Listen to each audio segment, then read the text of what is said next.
요즘에 가장 화제가 되고 있는 드라마가 있습니다. 혹시 아시나요? 아이고, 이예수 권사님 바로 맞히셨습니다. JTBC에서 금요일, 토요일 저녁에 방영하고 있는 부부의 세계입니다. 보고 계신 분 계시나요? 저는 매주 본방송으로 시청을 하고 있습니다. 어제 저녁에도 드라마를 보고 12시 반 정도의 잠자리에 제가 들었습니다. 김희애 씨가 4년 만에 복귀한 작품으로 현재 케이블 TV에서 최고의 시청률을 자랑하고 있습니다. 이 줄거리는 다른 게 아닙니다. 사랑이라고 믿었던 한 부부가 외도와 배신 그리고 이혼을 겪으면서 소용돌이에 빠지는 그러한 이야기입니다. 총 16부로 드라마가 구성되어 있는데 드라마 전체는 19세 이상 관람가로 선정적이고 파격적인 그러한 내용을 담고 있습니다. 한마디로 막장 드라마입니다.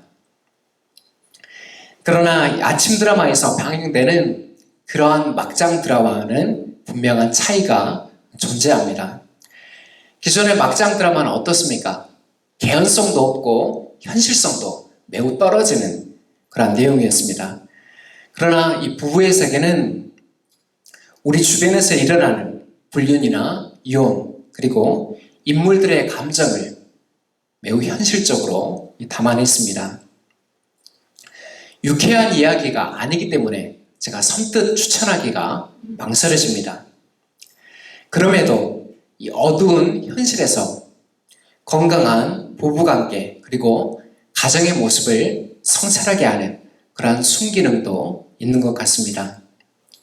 단순히 불륜은 죄야, 이혼하면 안 돼. 이러한 생각보다 무엇이 부부관계에 금이 가게 만드는지 건강한 소통이란 무엇인지를 고민하게 만들어주는 것 같습니다. 오늘은 우리가 2020년 가정주일로 지키고 있습니다. 매년 가정주일을 앞두고 무슨 말씀을 전해야 될지 참 고민이 깊어집니다. 이유가 뭘까요? 오늘날 우리 가정들이 처한 현실 때문입니다. 어느 때보다 가정의 해체와 변화가 급격하게 일어나고 있는 요즘입니다. 오늘 말씀을 통해서 건강한 이 부부관계 그리고 소통이 있는 부모와 자녀관계 그리고 작은 천국 하나님 나라를 경험하는 그런 가정 간의 비밀을 깨닫는 복된 시간이 되기를 축복합니다. 있는 모습 그대로 사랑합시다. 첫 번째는 먼저 사랑하신 하나님입니다. 오늘 우리가 읽은 요한일서는 총 5장으로 구성된 비교적 짧은 편지입니다. 요한일서의 주제는 다음과 같습니다. 사도 요한은 빛 대신 하나님의 속성을 설명하며 그분의 자녀인 우리도 빛의 자녀로 살아갈 것을 교훈하고 있습니다. 그 중에 오늘 본문은 사랑의 원리에 대해서 가르치는 이 본문입니다. 19절에서 요한은 우리가 곧 교회 공동체가 사랑해야 될 이유에 대해서 설명하고 있습니다. 우리가 곧 교회 공동체가 사랑해야 될 이유에 대해서 설명하고 있습니다. 그게 무엇입니까? 우리가 사랑하는 것은 누가 먼저 우리를 사랑하셨기 때문입니까? 하나님께서 우리를 먼저 사랑하셨기 때문입니다. 이 한 문장, 하나님께서 우리를 먼저 사랑하신 그 이야기가 성경 66권의 주제입니다. 태초에 하나님께서 세상을 창조하시고 그 창조의 중심에 누구를 두셨습니까? 우리 인간을 두셨습니다. 여기서 우리가 오해하면 안 됩니다. 하나님께서는 결코 외로워서 혹은 교제할 어떠한 대상이 필요해서 우리를 창조하신 것이 아닙니다. 이미 성부, 성자, 성령, 삼위 하나님께서 창세 전부터 완전한 사귐과 교제 가운데 거하셨습니다. 그리고 하나님은 이러한 사귐과 교제가 더 풍성해지기를 기뻐하셔서 세상을 창조하시고 우리 인간을 그 거룩한 사귐 안으로 초대하신 것입니다. 바로 이것이 창조의 목적입니다. 그런데 큰 비극이 발생합니다. 그게 무엇입니까? 인간이 하나님의 창조 질서를 깨트리고 스스로 독립을 추구한 사건입니다. 사탄의 속삭임은 달콤했으나 선악과를 먹은 대가는 매우 끔찍하고 절망 그 자체였습니다. 왜냐하면 그때부터 사망과 형벌이 인간에게 선고되었기 때문입니다. 그럼에도 하나님의 구원 계획에는 변함이 없습니다. 하나님은 아브라함을 부르시고 그를 모든 민족을 구원할 믿음의 조상으로 삼습니다. 때가 되어 아브라함의 자손이 이스라엘 곧 하나님의 백성으로 부름을 받습니다. 그러나 이스라엘은 모든 민족을 구원할 그 제사장 나라의 사명에 실패합니다. 그것도 철저하게 실패합니다. 그 실패의 역사가 창세기부터 말라기에 기록된 구약의 내용입니다. 그러나 인간의 철저한 실패에도 불구하고 하나님의 구원 계획은 절정을 향해서 나아가게 됩니다. 이 절정의 사건이 무엇입니까? 예수 그리스도의 성육신, 곧 성자 하나님께서 인간의 몸을 입고 이 땅에 오신 사건입니다. 때가 되어 청년 예수는 공생애를 시작하며 하나님의 나라를 선포하고 회개의 복음을 전하셨습니다. 그리고 십자가와 부활을 통해서 하나님 나라의 도래를 이 땅에 가져오셨습니다. 사랑하는 여러분, 2000년 동안 전수된 그 하나님 나라의 복음을 통해서 우리가 하나님 나라의 백성이 되었음을 믿으십니까? 그리스도인은 복음을 통해서 이미 시작된 하나님 나라 안으로 들어왔고 장차 완전하게 임할 그 하나님 나라를 소망하는 존재입니다. 이것이 마태복음에서 요한계시록까지 기록된 신약의 내용입니다. 특별히 복음서를 보면 예수님께서 우리 인간을 어떻게 대하시고 사랑하셨는지 매우 다채롭게 기록되어 있습니다. 예수님이 결코 높은 자리에 계시지 않았습니다. 그분은 당시 인간 취급도 못 받는 세리와 창녀들의 친구가 되어주셨습니다. 그 사람의 직업이 어떠한지, 가문이 어떠한지, 무슨 차를 타고 어디 아파트에 사는지 묻지도 않으시고 관심도 없으셨습니다. 예수님의 유일한 관심은 어디에 있었습니까? 예수님의 유일한 관심은 우리 인간을 향한 애끓는 진실한 사랑에 있었습니다. 한마디로 예수님은 우리를 있는 모습 그대로 사랑하셨습니다.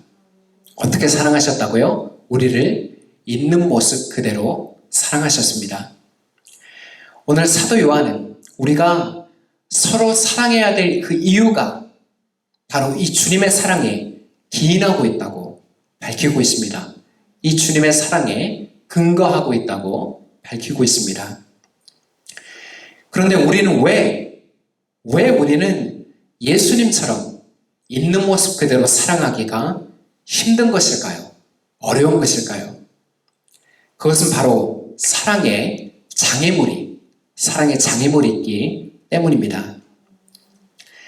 있는 모습 그대로 사랑합시다. 두 번째는 무엇이 사랑을 가로막는가입니다.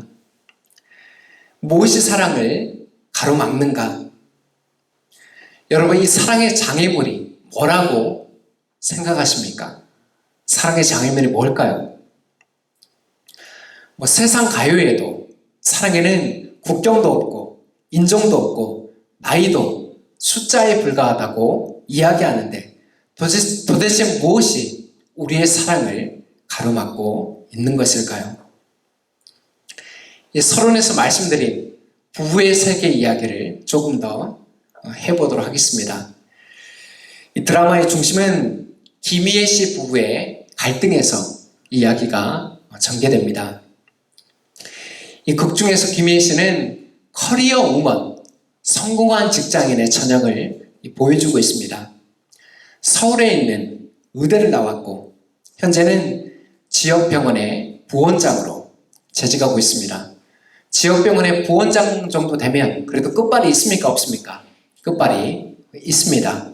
어디를 가도 꼴리지 않는 그런 스펙과 명성을 가지고 있습니다.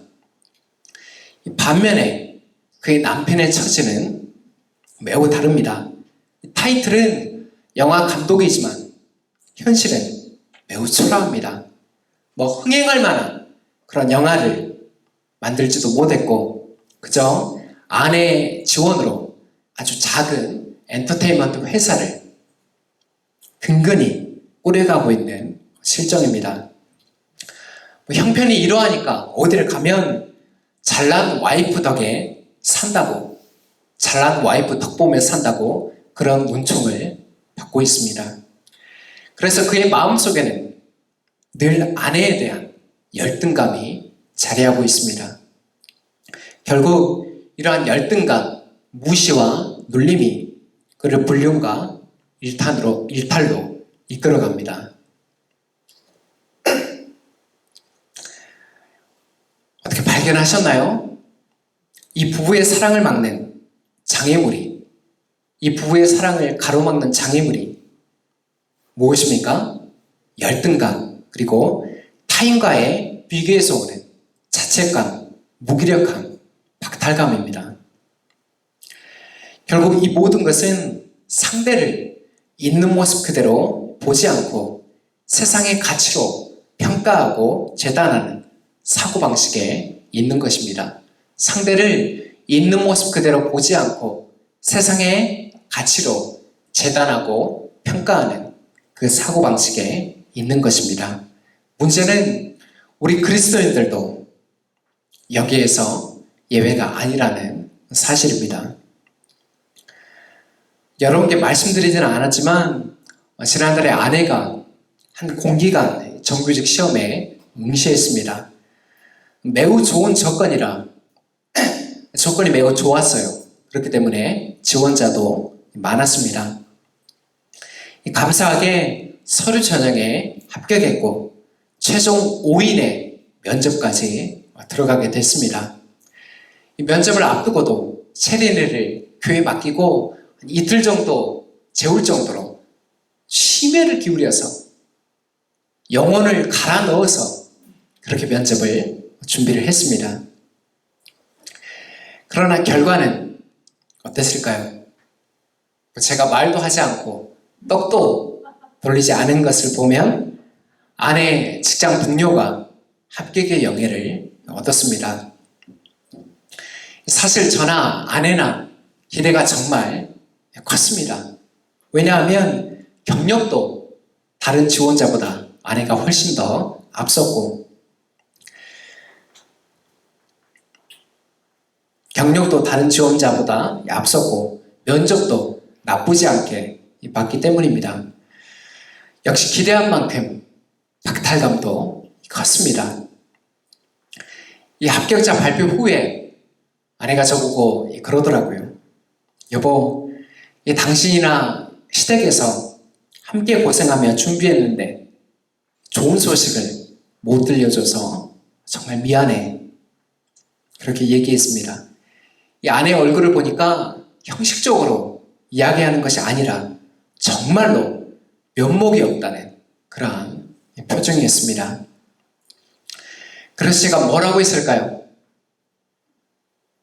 여기서 남편의 대답이 정말 중요합니다. 제가 뭐라고 했을까요? 여보, 최선을 다했으니 미안해할 거 없어. 물론 이번에 합격했으면 정말 좋았겠지. 그런데 나는 당신이 계약직으로 있든 정규직으로 있든 그건 상관이 없어. 나는 당신의 어떤 스펙이 아니라 당신의 있는 모습 그대로를 사랑해. 앞으로 도전할 수 있는 기회가 또 있으니 하나님의 뜻을 기다려 봅시다. 제가 이렇게 이야기했습니다. 잘했습니까? 못했습니까? 네, 잘했죠. 당신만이야. 그러니까 미리미리서 그 준비하고 그랬으면 뭐 이렇게 얘기했으면 어떻게 됐습니까? 네. 이혼 정도는 아니야. 이혼 정도는 아니고 한 달 정도는 저녁 밥상에 멸치 정도만 올라왔겠죠.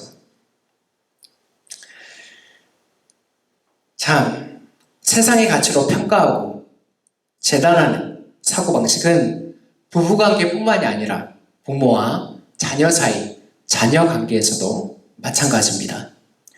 좋은 대학, 좋은 직장, 좋은 배우자를 마다할 부모가 세상에 어디 있겠습니까? 할머니가 가르쳤는지 4살짜리 저희 채린이도 벌써부터 장래희망을 공무원이라고 이야기하고 다닙니다. 농담으로 했겠죠. 집에 어느 날 집에 왔는데 자기가 공무원이 되고 싶다고 그렇게 얘기를 하는 거예요. 워낙 뜬금이 없는데 당연히 교회를 왔다 갔다 하니까 누가 가르쳤겠어요? 할머니가 가르쳤겠죠. 참 우스갯소리지만 여러분 우리의 한계는 너무도 분명합니다. 우리 사회 구조상 좋은 대학, 좋은 직장, 좋은 배우자를 얻는 사람은 정작 소수에 불과합니다. 다들 아시잖아요. 이 사실을 모르세요? 우리가 다 알고 있습니다. 자녀와의 갈등이 일어난 지점이 어디입니까? 대부분 이 부분입니다. 우리 자녀가 원하는 길, 노력하고 애쓰는 모습에 공감해주지 못하고 자꾸 세상의 가치를 주입시키는 겁니다. 아야, 엄마 아들 친구 철수 있지? 철수는 이번에 연세대 들어갔다는데 너는 도대체 어디를 들어가려고 이렇게 공부를 안 하냐? 아야, 너 그 사촌 언니는 이번에 그 한전 직원이랑 결혼한다는데 너는 혼자 늙어 죽을 팔자냐? 저희 집안에서 나오는 멘트가 아니라 제가 설교를 위해서 가공한 멘트입니다. 오해 없으시기를 부탁을 드리겠습니다. 사랑하는 여러분, 부부관계 그리고 자녀관계에서 우리가 가장 자주 쓰는 말이 무엇입니까? 한번 곰곰이 생각해 보십시오. 부족하고 허물이 있는 모습을 인정해주지 못하고 세상의 가치관으로 닥달하고 후벼 파는 말인지 아니면 주님의 마음으로 있는 모습 그대로 사랑하려고 품으려고 애쓰는 말인지 오늘 가정주의를 맞아서 우리가 진지하게 성찰해야 될 대목인 것 같습니다. 그렇습니까? 그렇지 않습니까? 잘한 모습이 크게 보여요? 부족한 모습이 잘못하고 있는 모습이 크게 보여요? 네, 후자예요. 우리 인간이 그래요. 아무리 품이 넓은 사람처럼 밖으로는 보일지라도 집 안에서 부부관계, 자녀관계에서는 그렇게 인색하고 옹졸한 모습이 먼저 나오는 것이 우리 인간의 실존이고 민낯이고 현실인 것입니다. 그런데 우리를 먼저 찾아오신 예수님의 모습을 한번 떠올려 봅시다. 그분이 우리에게 외모를 따졌습니까? 가문을 따졌습니까? 공부 잘하냐고, 반에서 몇 등 하냐고, 그거 물어봤습니까? 연봉이 얼마이며, 타는 차가 뭐고, 사는 아파트가 어디인지, 그것을 물어봤습니까? 아무것도 묻지도 따지지도 않으셨습니다. 예수님께서 부활 후에 당신을 3번을 모른다고 부인한 베드로를 찾아가셨습니다. 저라면 손절하고 연을 끊고 2번 다시는 생각조차도 하지 않았을 것입니다. 그런데 예수님은 그런 베드로를 찾아가셨습니다. 그리고 베드로를 향해서 단 한 가지 질문만을 하셨습니다. 그때 주님이 뭘 물어보셨습니까? 그때 왜 나를 모른다고 했냐? 내가 3년 반 동안이라 그렇게 너희와 함께 지내는데 어떻게 네가 그럴 수 있느냐? 예수님이 이런 말씀하셨습니까? 하지 않았죠. 뭘 물어보셨습니까? 베드로야, 네가 나를 사랑하느냐? 네가 나를 사랑하느냐? 네, 주님이 하십니다. 내 양을 먹이라. 내 양을 치라. 그렇게 주님이 말씀하셨습니다.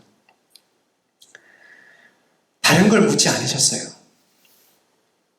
과거의 그 허물, 그 잘못, 예수님이 아니었다면 돌이킬 수 없는 그 상처, 그런 관계를 다 뒤로 하고 네가 나를 사랑하는지 예수님은 그 한 가지만을 물어보셨습니다.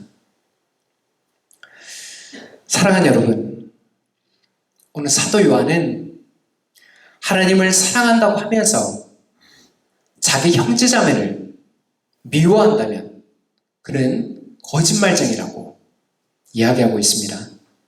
저는 이 말씀을 이렇게 바꿔서 이야기합니다. 있는 모습 그대로가 아닌 세상의 가치관으로 형제자매를 대하는 사람도 거짓말쟁이입니다. 뭐라고요? 있는 모습 그대로가 아니라 세상의 가치관으로 형제자매를 대하는 사람도 거짓말쟁이입니다. 하나님께서 우리에게 보이신 사랑은 거짓 없고 진실된 사랑입니다. 우리가 진정 그분의 자녀라면 우리 또한 거짓 없고 진실된 사랑을 행해야 될까요? 그렇지 않아야 될까요? 진실된 사랑을 행해야 될 것입니다. 이 말씀을 맺습니다. 오늘은 있는 모습 그대로 사랑합시다. 이러한 제목으로 말씀의 교훈을 받았습니다. 있는 모습 그대로 사랑하기가 참 힘든 시대입니다. 왜냐하면 세상의 가치관이 우리의 가정과 우리 교회 공동체 안에 이미 깊숙하게 침투해 들어와 있기 때문입니다. 그러나 우리는 세상의 사고방식이 아니라 하나님 나라의 사고방식을 따르는 자들입니다. 요한은 하나님을 사랑하는 사람은 자기 형제자매도 사랑해야 한다고 밝히고 있습니다. 우리는 분명 이 계명을 주님에게서 받았습니다. 또한 이 계명은 기독교 신앙에서 가장 중심되는 계명입니다. 가정의 달 5월입니다. 코로나 전국으로 어느 때보다 가족과 함께 지내는 시간이 많은 요즘입니다.